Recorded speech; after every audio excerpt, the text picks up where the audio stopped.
여러분, 투표하기 싫으신 분 많죠? 솔직히 말할까요? 저도 그래요. 저쪽에서는 연일 특유의 언론 플레이를 벌이고 있어요. 180석을 먹는다는 둥, 장기 집권을 한다는 둥, 나라가 몰락하는 꼴을 보면서도 아무것도 할 수 없는 무력감에 정치에 대한 혐오에 점점 빠져들게 되죠. 매주 발표되는 여론조사도 한몫합니다. 대령통이 못하면 못해서 지지층이 결집해서 지지율이 오르고, 잘하면 엄밀히 말하면 잘한 게 아니라 언론이 전문가를 부르면서 잘했다고 국민을 속인 겁니다만, 잘했다고 지지율이 오르고 무슨 거대한 철벽을 상대하고 있는 느낌이 들 때가 많아요. 공천을 둘러싼 잡음을 보면서도 우리 모두는 불쾌감을 크게 느꼈습니다. 이 모든 요소들이 정치 염증, 정치 혐오로 이어지고 우리를 투표장으로부터 멀어지게 만듭니다. 그런 여러분들께 그래도 몇 가지 말씀을 드리고 싶어요. 첫째로, 여론조사에 너무 휘둘리지 마세요. 한국 정치 여론조사는 외국 정치 여론조사에 비하면 그 수준이 정말 낮습니다. 외국의 여론조사는 특히 정치 여론조사 결과를 발표할 때는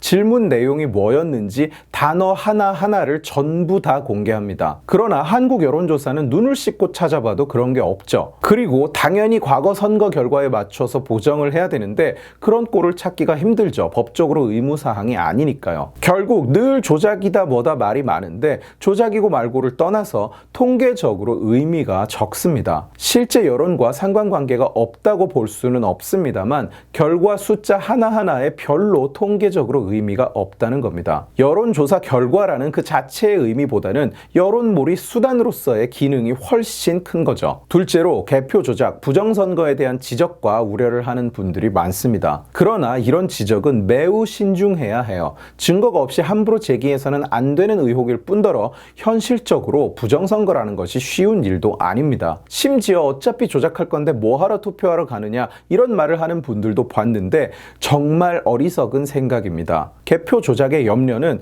여러분들이 투표를 하지 않을 이유가 전혀 되지 못합니다. 오히려 그럴 가능성이 있다면 그게 드러나기 쉽도록 여러분이 투표장에 가서 그 조작의 반대표를 찍어야죠. 셋째로, 사표를 두려워하지 마십시오. 내가 찍은 후보가 어차피 안 될 건데 이런 생각은 역시 투표를 하지 않을 이유가 되지 못합니다. 사표도 민주주의의 일부예요. 사표는 결코 없어지지 않고 절대 없어져서도 안 되는 겁니다. 사표는 사표라고 불리기는 하지만 결코 죽어버린 가치가 없는 표가 아닙니다. 호남 지역에 계신 우파 유권자를 한번 생각해 보세요. 본인이 찍는 후보가 절대로 당선되지 않을 것을 알면서도 수년, 십수년, 수십 년씩 남들과 다른 곳에 표를 던지고 계신 분들이 분명히 존재합니다. 그리고 언젠가 변화가 일어난다면 바로 그 11%, 7%, 때로는 3%밖에 되지 않는 그분들로부터 시작하는 거예요. 넷째, 그래도 투표가 싫다면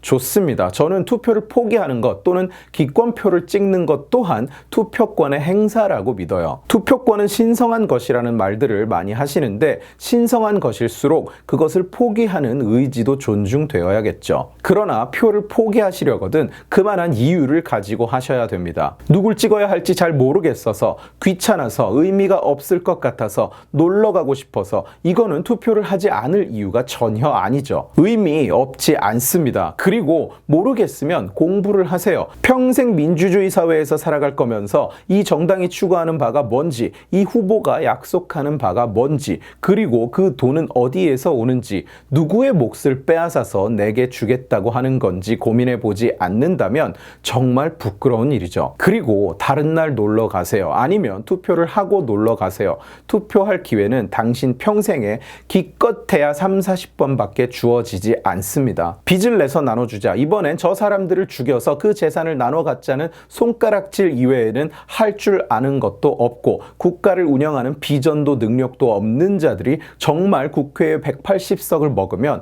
무슨 일이 일어날까요? 지금 이 순간도 병이창궐하는 이때가 기회다 싶어서 예산을 털어서 돈 나눠주기 경쟁을 벌이고 있는 저들이 다수당을 차지하고 개헌 저지선을 넘고 정권 재창출에 성공을 하면 무슨 일이 일어날까요? 국가 보조금 수억 원을 부정수급한 사람을 국회의원 후보로 버젓이 올려놓은 정당이 국회 과반을 차지하면 무슨 일이 일어날까요? 국가 돈을 빼먹는 데 대한 문제의식도 양심의 가책도 없는 자들이 이끌어가는 나라, 정말 두렵지 않습니까? 정말 스스로에게 솔직해 볼까요? 글을 쓰기 시작하면서 지금까지 당에 7년 동안 주문을 해왔어요. 표를 주기 아깝지 않은 정당이 되어달라. 표를 주는 사람이 어디 가서 나 이곳에 표를 줬다 하고 자랑스럽게 이야기할 수 있게 해달라. 지지자를 부끄럽게 만들지 말라. 그걸 가능하게 하는 방법은 단 한 가지 뿐입니다. 그리고 무척 간단한 방법인과 동시에 정당이라면 지극히 당연한 것입니다. 바로 명확한 이념적 지향성을 가지는 것이죠. 그러나 한국의 우파 정당을 표방하는 자들에게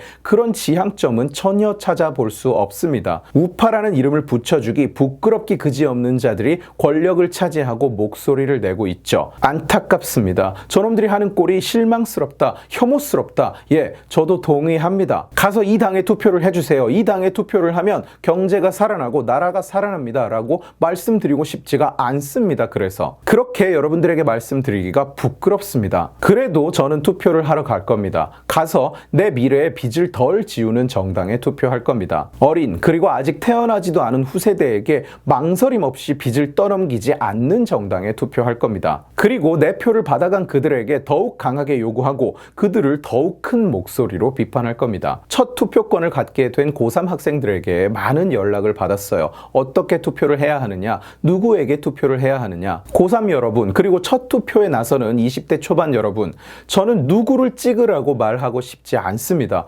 누구를 찍으면 나라가 망하고 누구를 찍으면 나라가 산다고 말하고 싶지도 않습니다. 단지 명심하세요. 여러분들이 던지는 표에는 가격표가 붙어 있어요. 여러분들이 뽑는 국회의원 한 명 한 명, 그들이 내는 법안 하나하나에는 모두 가격표가 붙어 있어요. 국민들이 지불해야만 하는 가격표가. 그리고 이번에 투표하는 모든 사람 중 바로 여러분들이 그 가격을 가장 많이 지불해야 한다는 사실을 반드시 기억하세요. 세상에 공짜라는 것은 절대 없습니다. 세상 모든 물건 중에 가장 비싼 것이 국가가 여러분들에게 주는 것입니다. 여러분들이 국가로부터 10만 원을 더 받기 위해서는 국가에 50만 원, 100만 원, 1000만 원을 더 내야 한다는 사실을 절대 잊지 마시길 바랍니다. 오늘 지식의 칼은 여기까지입니다. 재미있게 보셨으면 지식의 칼 채널을 구독해 주시고 이 영상을 주변에 공유해 주세요. 여러분들이 공유해 주시면 설득은 제가 하겠습니다. 고맙습니다.